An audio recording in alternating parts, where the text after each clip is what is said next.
Kur'an-ı Kerim'de Sure-i Saffat'ta İlyas peygamberin gurrundan bir neçe ayetler getiripdir. İlyas ala nebiyina ve aleyhissalatu vesselam. Araplar İlyas da diyer, İlyasin da diyer. Selamun ala İlyasin. Araplar bir neçe kelimelere ya nun arttıra yağı. Mesela Sina, Sinin ne diye yâle. Ve Turi Sinin yâle. İlyas, İlyasin ikisi birde. Sadece mana tek şeyle.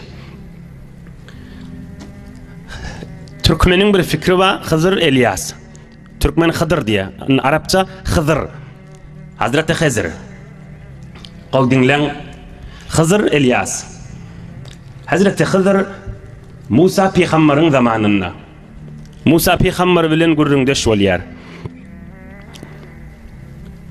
Ama Hazreti İlyas Musa peygamberin doğanı Harun şon çavluk yuluklarından. Yani Hazreti Hızır önkürek adam. Hazreti İlyas son kırık adam. O ikisi doğan ya ikisi bir zat değil.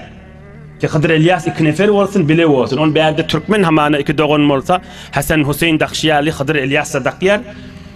Ol joda vurun, ol öz başına vurun, ol qavaat dip takmak. Ol Hazreti Hızır bilen Hazreti İlyas ol doğan mukadimelerle. Ol başka. Bila bir vurun qisqarak geçeyin. Hazreti İlyas'ın ala nebiyina ve aleyhissalatu vesselam'ın kavmi o ve garasının gurrununa girmekek. Umumen Müslümanlığın zihniyeti var ki Hazreti Hızır diri, Hazreti İlyas diri dip. Hızır İlyas biri düzde bir deryada deyip odulan köyne ulamalardan ne eştiliyer, hazdedelerden ne eştiliyer. Cemaatler zept bolup tuğucetten dinlen. Kur'an-ı Kerim'de İlyas peygamber diye diyer. İlyas peygamber.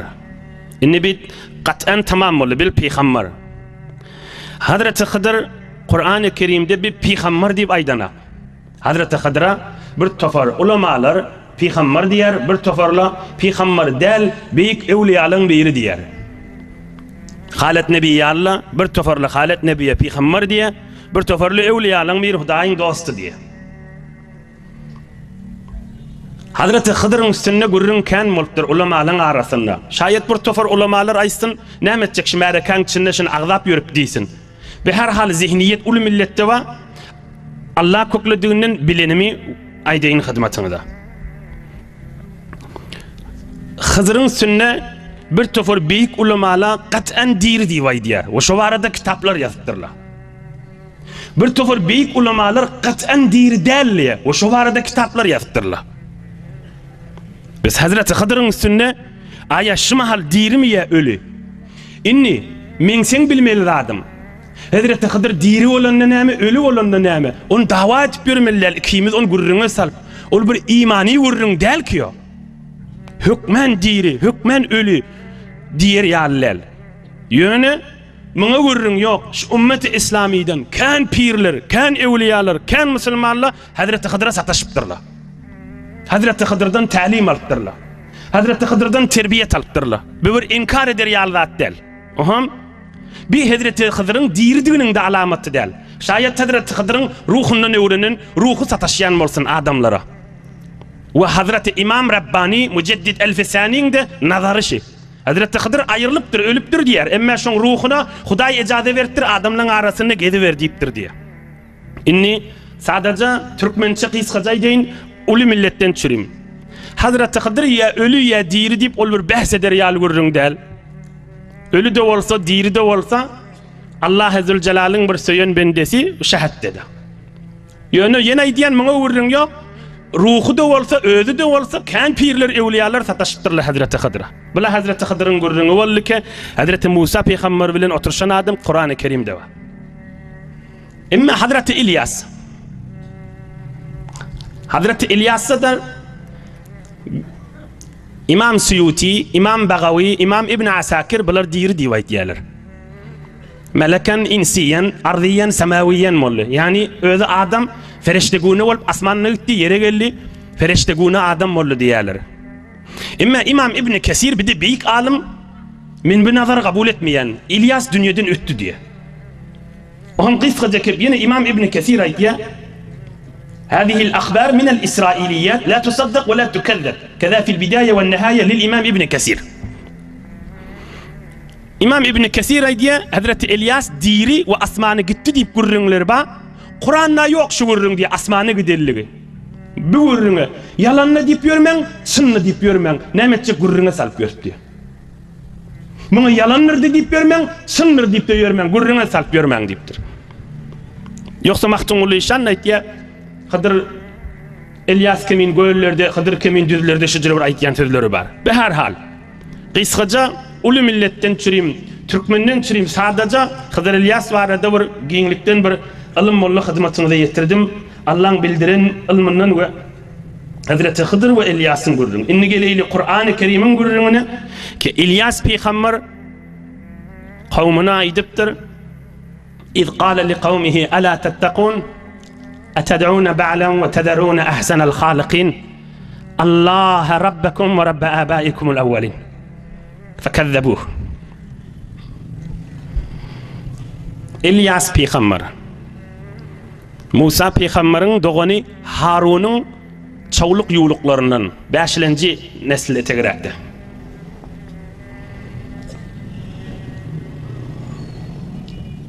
وكان قومه قد اتخذ صنما يقال له بعل فجعل إلياس على نبينا وعليه الصلاة والسلام يدعوهم إلى الله عز وجل وهم لا يسمعون. كذا في الكامل في التاريخ للإمام ابن أثير.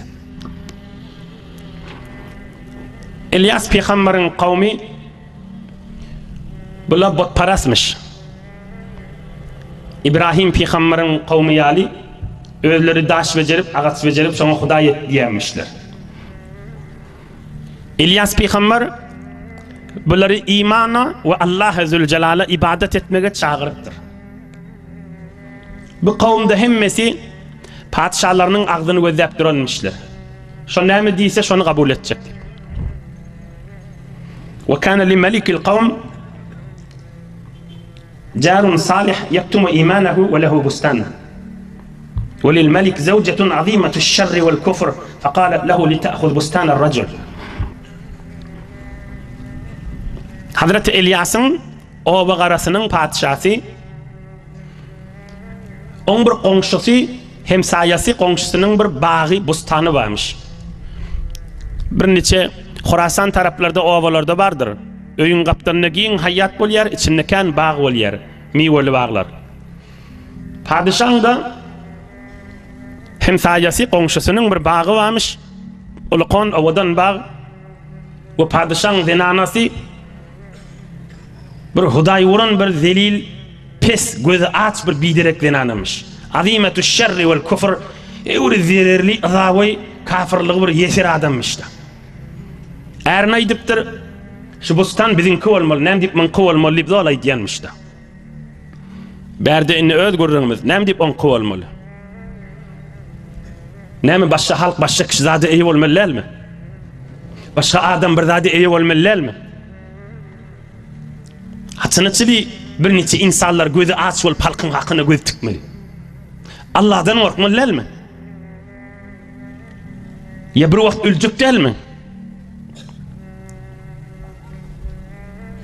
Şunu bustani şu bağı bizimki olmalı şu deyiptir. Adam sağlığı, mesleği, gücünün bağdığı adamı tozutsa katı verir çekkendir. Bir ünlüyle erinin adamsının gücüne dayan o tida padişahı.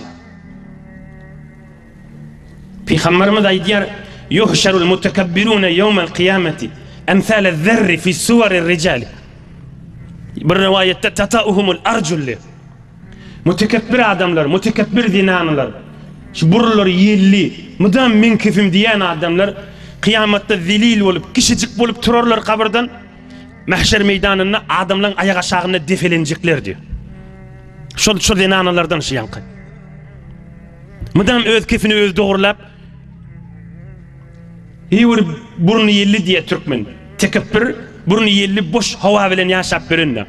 Şeytan onu Topun yeli olsa rahat çabuk bolýarda. Şeytan onu rahat çabuk. Halan zadyn etdirýärdi. Omol äray dipdir, yo bolmaz dipdir. Halkyň mal dipdir. Esi wa benden dipdir. Komşymyz ahim ol dipdir.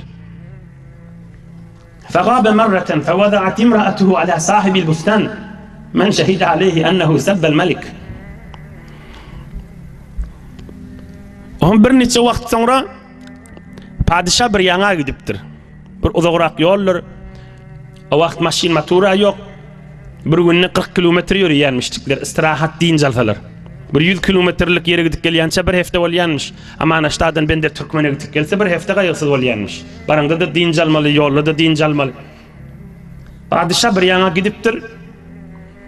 Zenanasy zalim Allah uran zenanasy öz nökerleriniň birini şaýat tutupdyr. Şol adam padişahy söwdi we meni şonu öldürdüm diýip öldürjek bolýardy, nişan ýok ýerine. Neçe adam aýdypdyr. Padişah gelir, gelýänçe muny öldürür sipdir. Näme diýip öldürdüňiz diýse, saňa söwdi adamlaryň arasynda. Oğlum sana sevgen adamın cezası ölmektir da deyip aydarsa öldürdük seninle gözleşmedik diyar siptirler. Yankıdığın anası. فَقَتَلَتُ وَأَخَذَتْ بُسْتَانَهُ. O adamı öldürdüp de bustanın içine öyle oturttur. Hi haberin yok mu sen? Bu dünyanın mihmanı sen. Hi haberin yok mudur? Bu dünyanın mihmanı sen.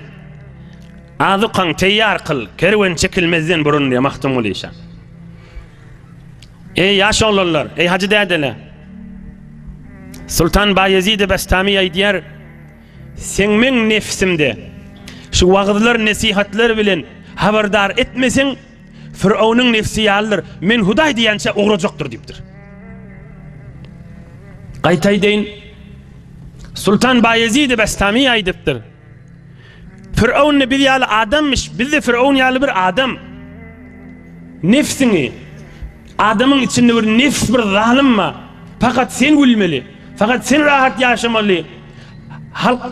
Halancası diyen bir adamın nefs, zalim nefsi var.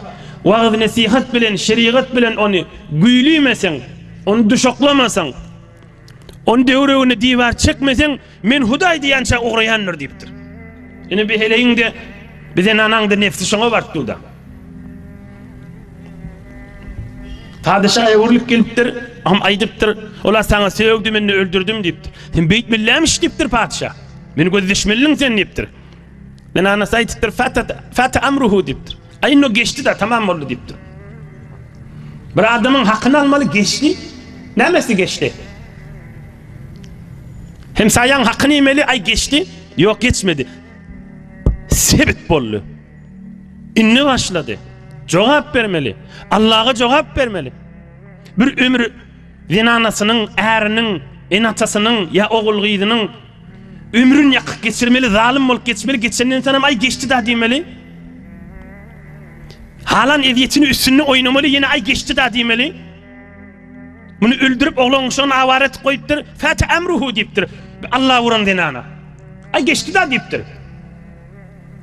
Nemanet setemkar bedruzgar bimanet beru laneti paydar diye Hazreti Sadi. Zalim öze gider diýipdir. İzine de mıdam gargyş galar, lanet galar diýipdir. Ay geçdi da diýipdir, boldy da diýipdir. Allah Azze Celal vahy edipdir Hazreti İlyas'a. Ey İlyas peygamber diýipdir. Şol padişah aýt. Şol pahir öldürülen adamın oğlunun şoğuna, vereselerine, qalanlarına şu yeri iyidini təbil versin. Tövbelerine çyn bolsalar istiğfar aýsalar men geçeýin diýipdir Allah Azze Celal.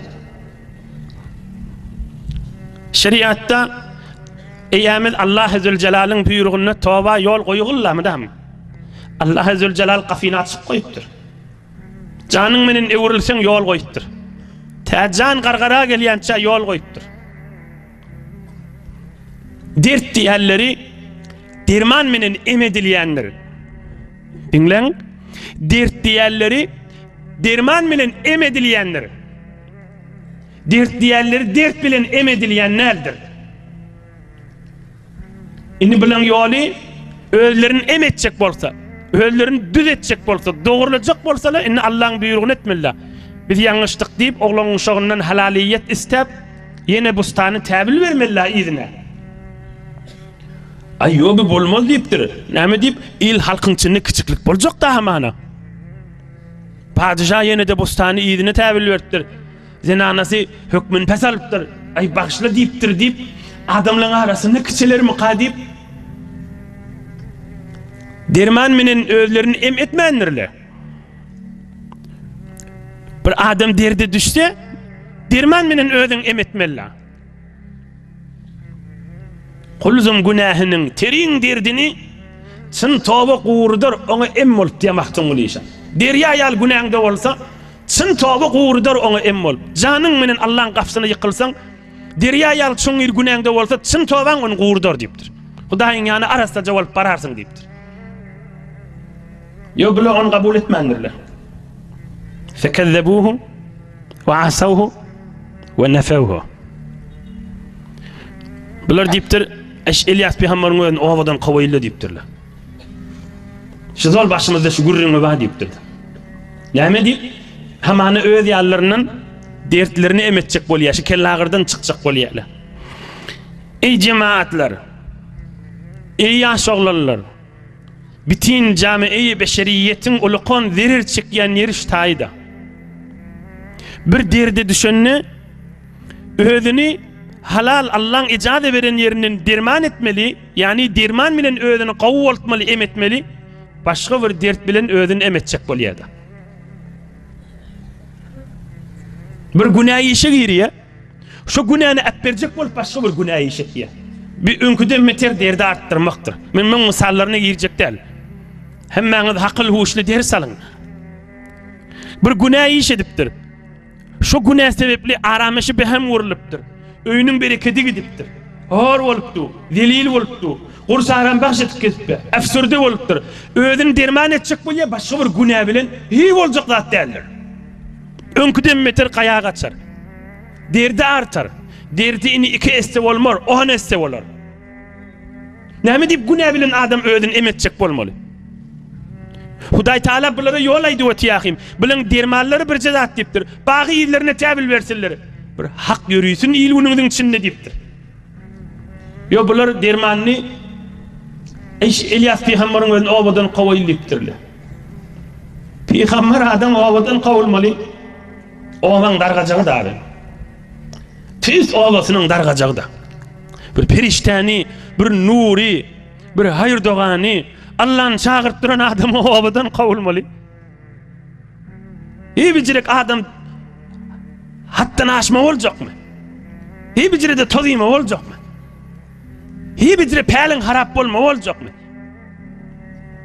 Ay sen özün gezip berşin yalan bolmalydypdir. İlyas Peygamber'i obadan qawtyrlady. Nebi Ekrem Muhammed Peygamber'i de qawdyrlady Mekke-i Mükerreme'den. Aleyhissalatu vesselam.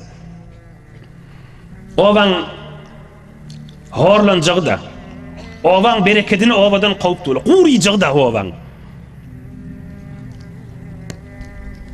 Kan gulala Türkmen oğlanlar bilýändir, ýaş oğlanlar.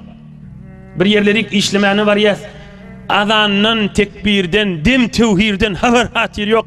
Yönü şu taada yalandan yaşak kesbes, bir yıl çaremiz yok, işlemeli ya bir ay işlemeli, ya bir iki yıl şu taada halal çölüğüm deyip işlep kesben niye?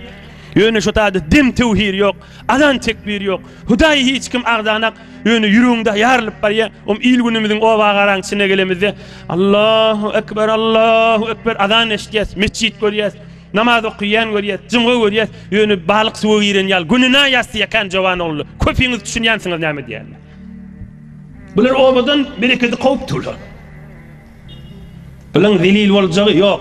Şu padişah bilen zinanasy ahir şu bağın içinde öldürülüp çüýüp galjagynyň alamatydyr.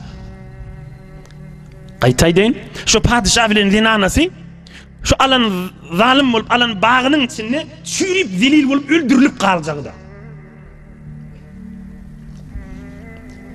Hazreti Hafiz Kuddise sirruhu aýdýar.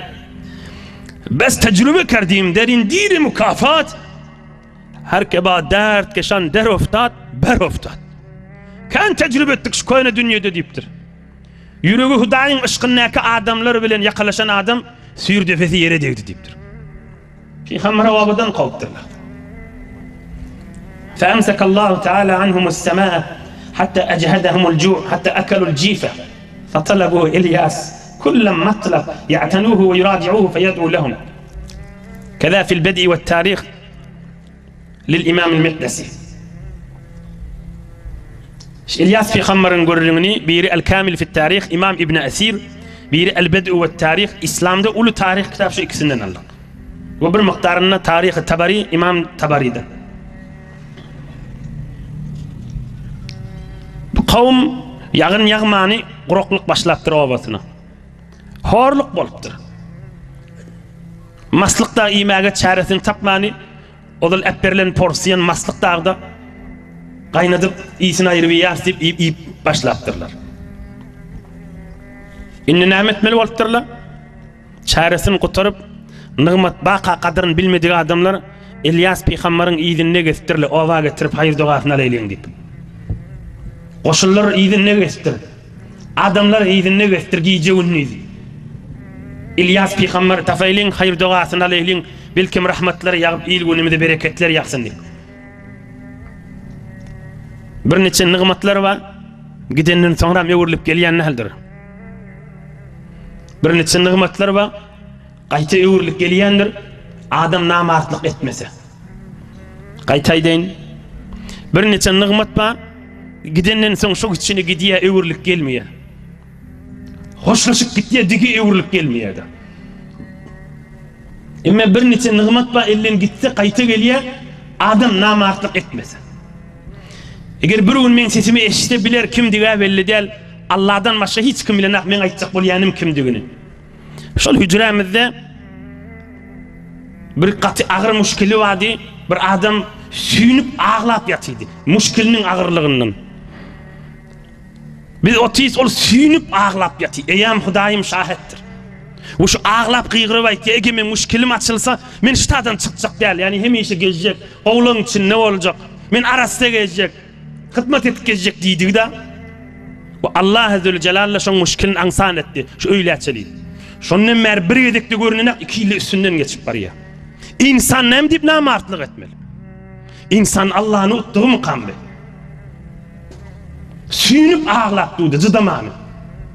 Eger Allah men müşkilim aňsa desse men şardan çykjak däl ölüýünçem diýen adam. Müşkil aňsat boldy we haýır doga edildi, turup gitdi. Eýem şaýetdir 2 ýyl geçip barýar, bir gelenak da hadi. İnsan näme diýip beýle namartlyk etmeli Hudaýyň huzuruna? İnsan näme diýip namartlyk etmeli Allah'ın huzuruna? İnsan näme diýip namartlyk etmeli Allah'ın huzuruna? On gelmeýärligi, onu aňýas näme gelmeýärligini. Hamany utanjaňmyşdyk, inni utanýa haya et diýe. Yo ol bir hayalykdan gelena. Onu şeytan oýnap öti. Sen utan sen barma beýlek diýe. Allah'ın gastyna barma diýe da. Sen näjere barjak diýe, o müşkiliň bada ağlap süýnüp ýatydyň diýe. Sen utan barmaga diýe. Ola bir haya bolup gelmänü. Hayaty bolsa gelmelki, men muny size aýdýan ders alar ýaly. Ol bir haya bolup gelmänü. Yüzüniň suwuny wurdypdyr. Yüzüniň azadyk suw bolsa gelmeli. Inni gelmeli, ağlap gelmeli. Hudaýa men günälerimi meni maaf et, meni bagşla diýmeli. Şol Hudaýyň huzuruna barjak ahim. Bugün ölmese erti öljek. Allah'ın gasyna eltiljek, hiç çaresiz. İlyas peýgamberin kavmi şunu ýazyp okam ýadyma salla Allah Taala ki jeme size aýdýyn. Ýatdaş etip koydum. İlyas peýgamberin ýedine getirilip bir de doga etip ahy tapdyrlar. Doga etdirler, ey Allah'ın dostu bizi horlukdan çykaýlyň diýipdir. İlyas peýgamber aýdypdyr, görüň diýipdir, horluk çekdiňiz diýipdir. İman getiriň diýipdir. Allah'a we Allah'ın peýgamberini tasdik ediň diýipdir. Bolýa diýipdirler, iman getiripdirler, doga edipdir. Allah Azze ve Celle rahmetler döküpdir, qowluklar bolupdyr. Bir eme zaman geçipdir, önkü kafirliğine öwürlüp bartdyrlar. Ay bacırdat tesadüfi de bolýa da näme diýipdirler. Ittifaqi da diýipdirler, bolýan da diýipdirler. Thumma adu ila kufrihim. Gaýta öwürlüp önkü owa bolupdyr. Adam berde, ey näjere bolýaşyla diýär da, yo bolýan da, ýan gaýdan adam ýarlar. Ol owa bolup şeýlemişdikler da. Öz yandan özü doğrulayadı. Oham Hazreti İlyas dua ediptir, Hudaya men şilin arasından men dindar diptir. Asıl Hazreti İlyas'ın gurrunun ihtilafı ulamaların ahını şundan meylep. Bir tofer ulamalar aytiya, Allah Azze ve Celal Hazreti İlyas'ı şu ovadan çıkardı. Bir toferler aytiya şu ovadan uçup gitti asmana kaşın. Diri ve diri dediğinin gurrunun nişadan başlayadı. Yani Huday Teala şu ovadan bunları dindirttir. Hazreti İlyas'ı. Kaysı ovadan? Kadrini bilmedik. Ovadan kov. Sonra hayır duasını alıp ova mesliğe düşüp bolçuluk bolanına yine de on binin dikleşip ay namaz olacak mı? Ay ayırsan aşıda atlan deyip İsmillah adı işecek, günah işleri edecek, o Allah'ın huzuruna girecek değil, namaz okuyacak değil. O lokon günahlar belli. Halkın hakkını yemeller. وتسلط على الملك وقومه عدو فظفر بهم وقتل الملك وزوجته بذلك البستان وألقاهما فيه حتى بليت لحومهما. سبحان الله. O kavmin başında başka bir düşman menen cenk meydanı, savaş meydanı girmeli olupdurlar. Onlar tarafı öyle güçlümiştik. İlyas Peygamber'in kavmini kırına verip padişahını, o yan padişahın zinanasını şu bostanın içinde tutup öldürüp gömmeni bostanın içine oklak kaytıptırlar. Yani çünkü şu yerin yüzünü bostanın içine sürüp kalıptır. Ve mahşer meydanında da duracaklar da. Ve hemmemiz de mahşerde duracak. Elhamdülillah ona imanımız kamil. Adamın pali, adamın niyeti, dinleyin, adamın pali, adamın niyeti içinden aylayan fikri sağlam olmak gerektir. Hakkı bercay etsen her bir reveçte hayrını baş edip şerrini sinder diye Allah'ın dostu mahtun uluşan aydiyer. Hakkı bercay etsen her bir reveçte hayrını baş edip şerrini sinder diye. Eğer hakkı bitirecek, Allah'ın buyruğunu bitirecek, Hudayın radiyatçılığını tapacak diye peyalini, niyetini alsan, mıdam hayrın baş olup, mıdam günahlarını yuvulup durur deyiptir. Hayrını baş edip, şerrini sinder. Sinder dediği şerrini döver, şerrini ayırır, günahını ayırır dediği de. Peyalin bir vakti bir kıskaca görürün aydeyin, bir vakti bir padişah bir ova bar yemiştik. Yani bir yanadan geçip bar yemiştik, ya da bir yana düşüptür da. Ohum, yankıyal bir bağın kulgüsüne konuptırlı, düşüptürlü. Ohum, üyesi bağından, narından, enarından iyi bişen narlardan yığık getiriptir. Bir vezir, vekil bir nese yannakilerimden günün iyiptirli. Öyle takamlamıştır. Padişah yüreğini alıptır. Bir bağ öyle meyvesi, kovaymın deyiptir. Yüreğini alıptır. Bunu men alayın, bununla durmasın mı deyiptir. Bir bağımından alayın, bununla durmasın deyiptir. Ohum yönü duymanırlı hadir enardan, bağın meyvesinden. Getir oğul yine deyiptir yankı padişah. Yine getiriptir, nar kakıptırla, narın içi çürüktür. O bir nar kakıptır, ağzı çıkıptır. Nemin bağını ütköttün mü deyiptir padişah. Bağını yesay deyiptir, sultan deyiptir, bağ önkü deyiptir, sen niyetin harap oldu deyiptir. Önkü niyetin yok olmalı sen deyiptir. Odul kulgölenme niyet bilen yellen deyiptir. Sultan niyetin harap oldu sen deyiptir. Nehm oldu deyiptir. Adam er de olsa, hiley de olsa, himsaya da olsa, ovagara da olsa, karment de olsa, karger de olsa, işini ve gidip görüşünde adamın peyal salim olmak gerektir. İçin salim, nıgmat baka kadrini bilmek. Şimdi nıgmat baka kadrini bilmek ne oluyor şimdi? Nıgmat baka kadrini bilmek dediği, şundan istifade edip elhamdülillah demek, mesirgemesizlik, başka kişini horlap kıçıltmesizlik, nıgmatın içinde bulunsan, başka birine zulmetecek bulmasızlık, başka birinin aybını açmasızlık, mesliği götürüp gezmek. Buna diyelim nıgmatın kadrini bilmek, Araplarımın adına şükür diyelim. Emen nıgmat baka, peyal harap olsa, ve bir şerigim, iki ol tükana çıtırlı bir şerigim. Indi men acap yol, men bu ikisi bilece pırlın paraya, men bir zat edip, bunu utçayın ve bir kenara savulsun. Bu peyal harap oldu ki, bereket kit yarağına. Ya dede dünyadan geçiyor, mal bölüşmeli. İçinde doğunun biri, İçinde doğanın biri, ya erkek ya denana. Men bir yol geleyin, onu kenara soğup özüm alayın deyip, bir pikir ütküdü verse, pel harap bollu, bereket ayrıya. Pel harap bollu, bereket ayrıya. Şayet malı köfelsin, on malının köfelülüğü, eyni bir adam olur, özü hordur. Yöne dert bulunsan çişiptir, şu zürüp yöne çiştir. Kanı yoktur, eti yoktur, yalandan çiştir. On malının kelli yöne çiştir, on bereketi yoktur. Şuna mal kendi taşından da ağırlanama. İlyas Peygamber'in kavmi elin cihan insaniyete derstir. Allah Zülcelal Hazreti İlyas Peygamber'in oğudun kavlunda tarihte diye 2 yıl 3 yıl ot ip kafırgaları görünüp kafırgalarının damarları görünüp gelirdi diye binni Peygamber olup zahmet çekip horluk çıkıp geçiptir. Hudayi Teala İlyas Peygamber'in nur bereketlerinden bizim üstümüze yağdırsın inşallah. Mehabbet bilen kıyamet günü kollaşmak nasip etsin inşallah.